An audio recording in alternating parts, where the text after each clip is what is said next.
Hola, ¿qué tal? ¿Cómo están todos? Bienvenidos a esta nueva edición de UNT Visión Noticias, el magazine de la Universidad Nacional de Tucumán. Hoy vamos a compartir con todos ustedes los 100 años de Osterhel, unipersonales, como siempre, nuestros clásicos segmentos de RENAU de la Red Nacional Audiovisual Universitaria y también de la editorial de nuestra universidad, y toda la agenda cultural para disfrutar del fin de semana. Así nos presentamos.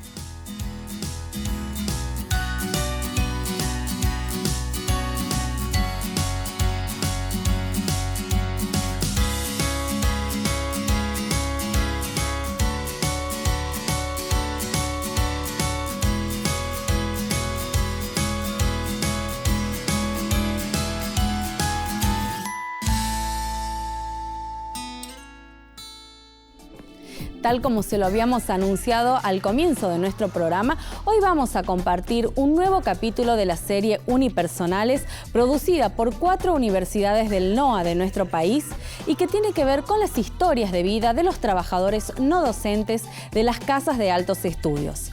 Hoy nos toca compartir la historia de vida de un no docente y docente de nuestra casa, Bernardo Vides Almonacid.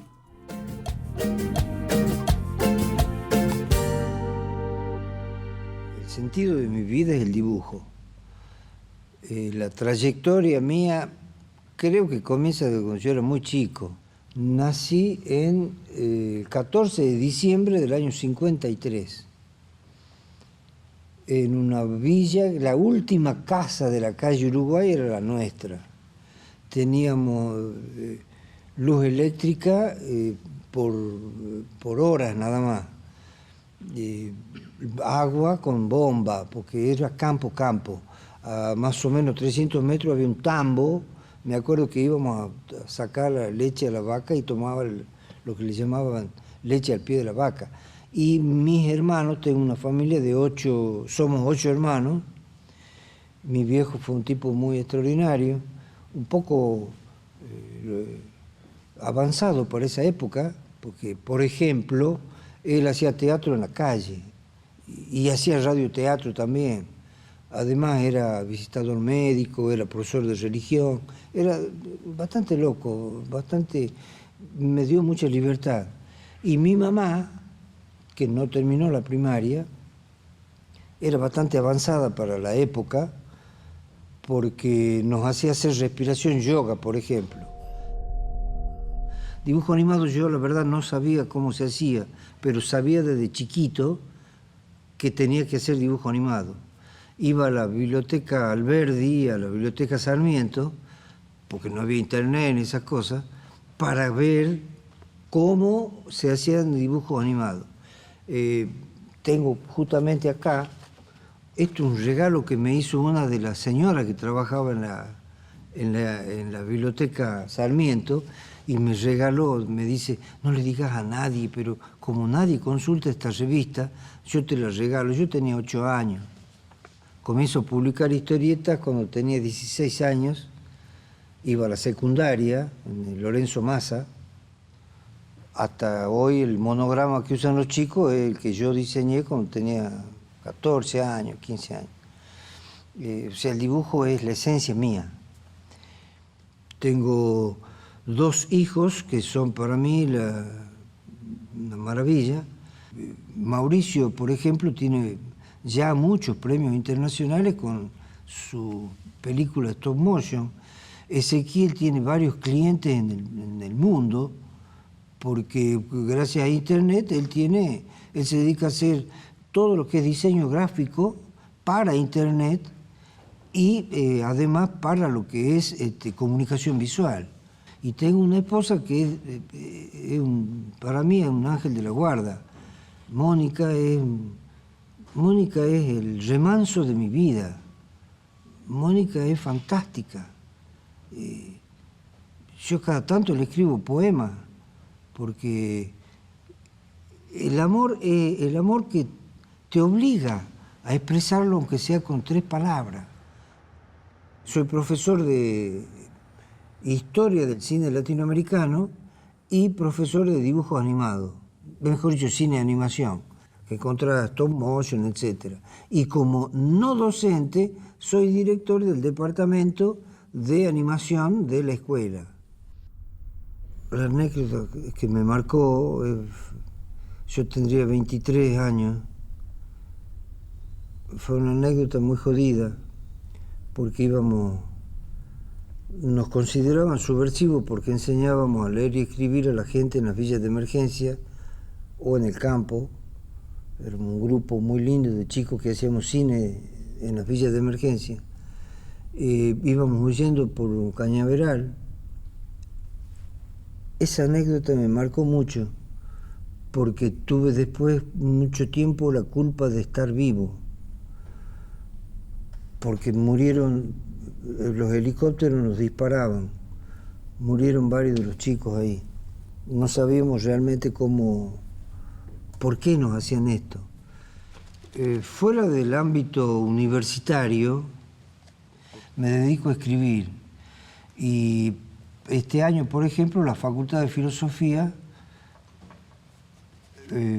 editó un libro un poco autobiográfico referida a la década que yo padecí, porque hacía cine en las villas de emergencia en el año 74 y 75.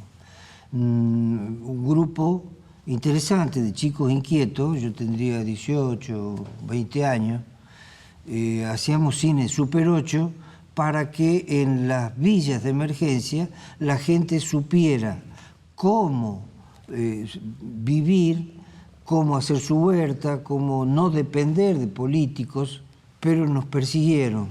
Yo sobreviví, mucho tiempo tuve la culpa de estar vivo, sobreviví porque me escondieron en el monasterio benedictino, pero muchos de mis amigos algunos ya lo hemos descubierto en el Pozo de Vargas, otros suponemos que están en el Arsenal. Eso forjó en mí el espíritu o la necesidad quizá de transmitir todo lo que yo viví a mis alumnos y en mis escritos. Además pinto, tengo inclusive en Bulgaria, en Gabrovo, gané un primer premio con un cuadro que era adquisición, así que está en el Museo de Gabrovo en Bulgaria el cuadro. Todo lo que hago es para reflexión, para que la gente reflexione. Entonces considero que mi misión en la sociedad está medianamente cumplida. Sigo, por supuesto, y voy a seguir haciendo lo que me gusta, porque como decían mis hijos, peor es trabajar. Yo creo honestamente que lo que hago le puede servir a la gente.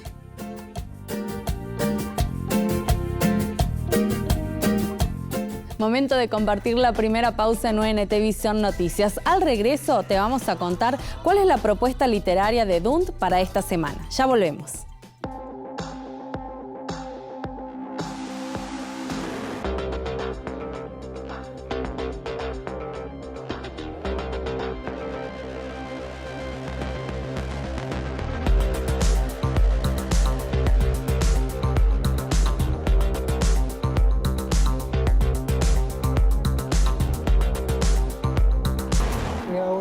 En planificación y... Mi nombre es Pablo Iván Río.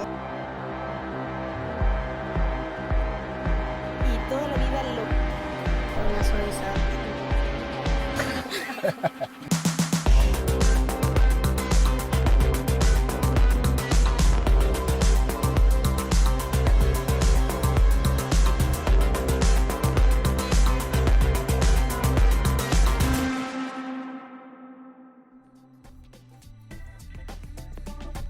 Y con la producción de UNT Visión Noticias nos llegamos hasta la editorial de nuestra universidad, en Crisóstomo Álvarez al 800, al lado del Teatro Alberdi, para que Rosana Nofal nos comente la propuesta literaria para esta semana. Pueblos de la Guerra, Pueblos de la Paz. La elección para el programa de hoy. Estamos en el espacio de lecturas de DUNT para presentar el primer libro de la colección Memorias en Conflicto. Se trata de la obra de Diego Nemec, Pueblos de la Guerra, Pueblos de la Paz, los pueblos rurales del Operativo Independencia, Tucumán, 1976-1977. Se trata de un libro ganador de una convocatoria nacional y la apertura de una colección dirigida por el doctor Emilio Krenzel. ¿Por qué Memorias en Conflicto? Porque hemos convocado a todos los estudiosos del país a pensar Tucumán desde lugares diferentes.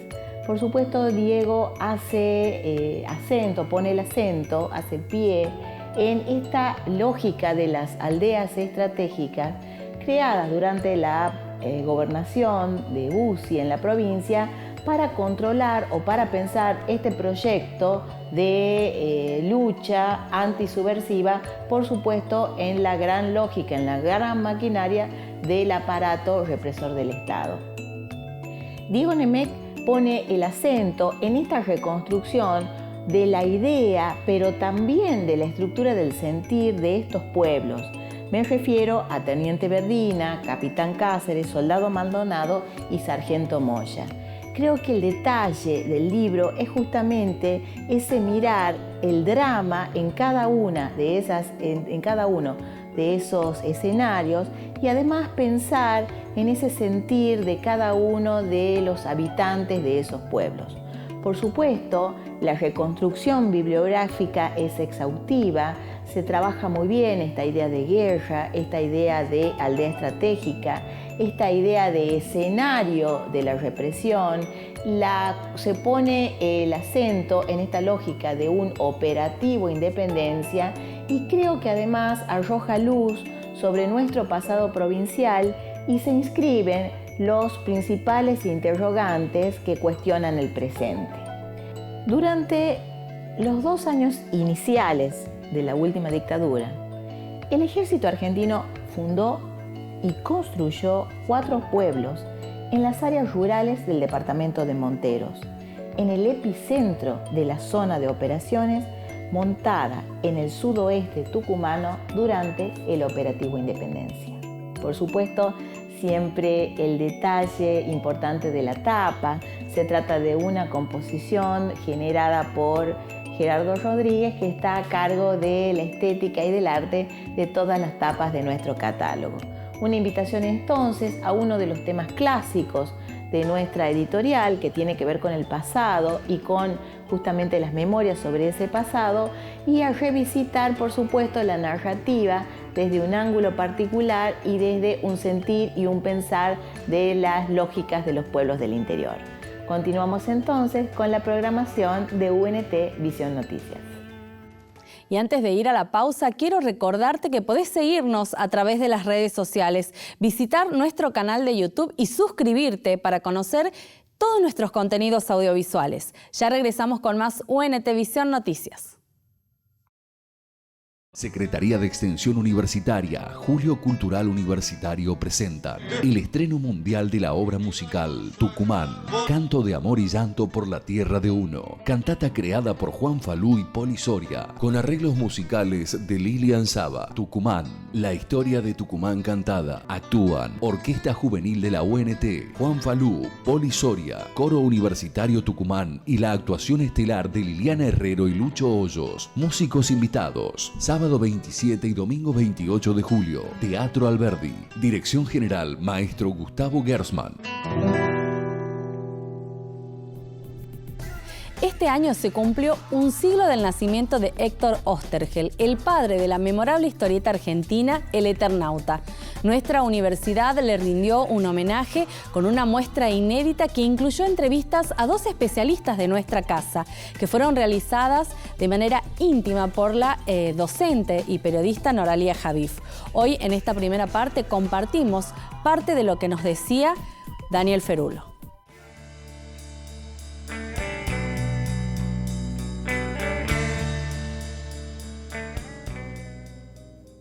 Decime, Daniel, ¿quién fue Oesterheld? Bueno, Oesterheld fue un guionista de historieta que empieza en los años 50, muy destacado, uno de los más importantes y para algunos el más importante de Argentina. Y paradójicamente era un señor que no leía historietas y accede casualmente a la historieta. Él empieza escribiendo cuentos breves infantiles y libros de divulgación para 2 editoriales, para Codex y Abril, muy conocidas en ese momento. hablamos de los años 40 al 49 aproximadamente. Cuando Editorial Abril, César Echivita, tiene la revista de historieta Mister Ig, Rayo Rojo y otras, lo invita a Oesterhel a escribir. Y como te digo, era ajeno al medio, no leía y no era conocedor, pero se convierte en el más grande historietista de la Argentina. Sus primeros Pero era un tipo muy culto, y muy lector. Formación profesional geólogo, que no ejerció mucho, trabajó un poco en YPF, pero no hizo su doctorado, lo tenía en la tesis, nunca la presentó, pero licenciado en geología, pero toda esa información científica de biología, eso él la usa mucho después en sus historietas. Pero el rasgo más característico de el aporte fundamental a la historieta argentina y por ende mundial, tal es el humanismo en la historieta que hace Oesterhel, que hasta entonces era más maniquea, bueno, malo, un científico loco, una chica en apuros, un héroe que la salvaba. Él pone la dosis de humanismo, conflictos personales, la amistad, en medio de la aventura, por supuesto, ¿no? Siempre la aventura como marco, importante de sus historias, pero la presencia del humanismo en su historia que lo destaca. El primer Eternauta lo escribe en el año 57 a 59 y salían 3 paginitas por cada revista semanal, o sea, era muy cortada. Y él mismo cuenta que la pensó como una historia, entre comillas, corta, dice, de 300 cuadros. Tuvo miles de cuadros, porque se prolongó por 2 años. Ahí el humanismo era mucho más visible, las relaciones familiares, el barrio, las pequeñas cosas, con una partida de truco. La no agresión, la amistad. Claro, y la el necesidad respeto de también a la superar. autoridad. El ejército estaba más o menos bien visto en sus planteos. Después cambia mucho la versión, hay 2 versiones después de la original. La versión de la primera parte, con Alberto Brecht en la revista Gente, ya Oesterhel es otro, son 10 años después, tiene otra actitud y plantea diferencias de conflicto entre el ejército y la actitud de los personajes. Y en el segundo Eternauta, que se hace ya con el golpe, empieza a publicarse en la revista Scorpion en diciembre de 1976, un año después desaparece Oesterhel, pero llega a escribirlo completo. Ahí el personaje de Juan Salvo, que es el protagonista principal, entre comillas, pierde parte de su humanidad. Y eso le causa un conflicto con el dibujante Solano López, que eran amigos, eran conocidos y amigos personales. Él dice, mira, no es lo que era el personaje de la primera parte. Y él era consciente de eso. Él ya estaba militando en Montonero y ya tenía 2 hijas desaparecidas para esa fecha. Ahí cambia, digamos, el humanismo está presente en papeles secundarios, en otros grupos de personajes, pero no tanto en Juan Salvo, que toma actitudes muy militantes de sacrificar hasta a su esposa y su hija en pos de otro triunfo para él más importante. Pero eso no es solo es que la parte militante es su última etapa. Lo que él aporta de historieta es el concepto de aventura distinto, o sea, y los personajes más importantes, aparte del Eternauta, podemos nombrar tercera Morcinder, para muchos, me incluyo, su obra cumbre, superior artísticamente al Eternauta, menos popular, pero superior para muchos. Y después tenés Ernie Pike, que es un corresponsal de guerra, de la Segunda Guerra Mundial. Inspirado en un personaje real. Inspirado en Ernie Pyle, que también era una persona, un corresponsal yanqui, pero que escribía también historias humanas dentro de la guerra. O sea, historias mínimas, sin batallas heroicas. Por eso es reconocido a nivel internacional, sobre todo en Europa, porque hasta ese momento la historieta del autor casi no era reconocida. La producción de Oesterhel no deja de sorprender y nos invita a repasarla nuevamente. En esta segunda parte, el magíster y lingüista Pedro Arturo Gómez analiza la trama simbólica de este personaje que se metió de lleno en la cultura popular de los argentinos. Hay un tema muy interesante en el Eternauta, que es el tema de la memoria, que es como premonitorio, porque ya en el año 57 el tema de la memoria y en Morcinder también está presente. ¿Cómo lo ves vos esta historia de la memoria? Uno tiene que pensar, por ejemplo, en que la memoria, la relación entre la memoria y la historia, ¿no? Esa idea de que el historiador trae el pasado hacia el presente y quien hace memoria lleva el presente hacia el pasado. Vos cuando vos decís tenés que hacer memoria, ¿sí? Y esas 2 direcciones, ¿no? Desde el presente hacia el pasado hacia el presente, están presentes en la obra de Oesterhel. Y además pensá lo importante que en la obra de Oesterhel es el viaje en el tiempo. estoy pensando en Sherlock Times, estoy pensando en Morcinder y en El Eternauta. ¿Sí? Y, exactamente. Entonces yo creo que por eso también, más allá de la apropiación por tal o cual sector político, El Eternauta es un excelente conductor hacia la memoria, ¿no? Sobre todo en este momento político también, donde no se está apostando precisamente a la memoria en sentido político, ¿no? Entonces es muy importante que en el contexto sociopolítico actual volvamos al Eternauta y volvamos a la obra de Westergel en términos de memoria, ¿no? Sobre todo también porque la figura de Westergel permitió también la valorización y revalorización del militante. Bien, y una última de mi parte, yendo al tema del género historieta en sí, el concepto este de narrador, que aparece como muy presente en la historieta. ¿Vos qué papel le atribuís desde el lugar de la semiótica, que es una de tus expertise? Hay una retroalimentación permanente entre vida y narración. Y la memoria es narración. Es decir, la memoria es también una cuestión de ficción, además de el hacer anclaje en momentos históricos. Westergel era alguien que era un gran lector, y un gran lector de autores de aventura, ¿no? Y él, mira, si vos comparas dos momentos del Eternauta, el Eternauta original, publicado a partir del 57, y el Eternauta publicado a partir del año 76, en el primero el narrador es Juan Salvo, el Eternauta. En el segundo, ya cuando el Eternauta deja de ser, pierde un poco su humanidad, se transforma en esta especie de superhéroe y de conductor y de líder carismático que puede llegar hasta las últimas consecuencias del sacrificio de vida por su meta. La narración queda en voz y en imagen de un alter ego de Westergel. Secretaría de Extensión Universitaria, Julio Cultural Universitario presentan el estreno mundial de la obra musical Tucumán, Canto de Amor y Llanto por la Tierra de Uno, cantata creada por Juan Falú y Poli Soria, con arreglos musicales de Lilian Saba. Tucumán, la historia de Tucumán cantada. Actúan Orquesta Juvenil de la UNT, Juan Falú, Poli Soria, Coro Universitario Tucumán y la actuación estelar de Liliana Herrero y Lucho Hoyos. Músicos invitados, sábado 27 y domingo 28 de julio, Teatro Alberdi. Dirección General, Maestro Gustavo Gersman. Y como en cada programa te vamos a contar cuáles son las actividades más destacadas de nuestra Universidad Nacional de Tucumán en este resumen institucional de noticias. Aproximadamente 7.000 solicitudes de alumnos de las distintas unidades académicas de nuestra universidad ya fueron aprobadas para acceder a la beca Progresar. Estas becas están destinadas a estudiantes que cumplen con los requisitos socioeconómicos con buen rendimiento académico y a quienes sigan carreras de áreas estratégicas para el desarrollo del país.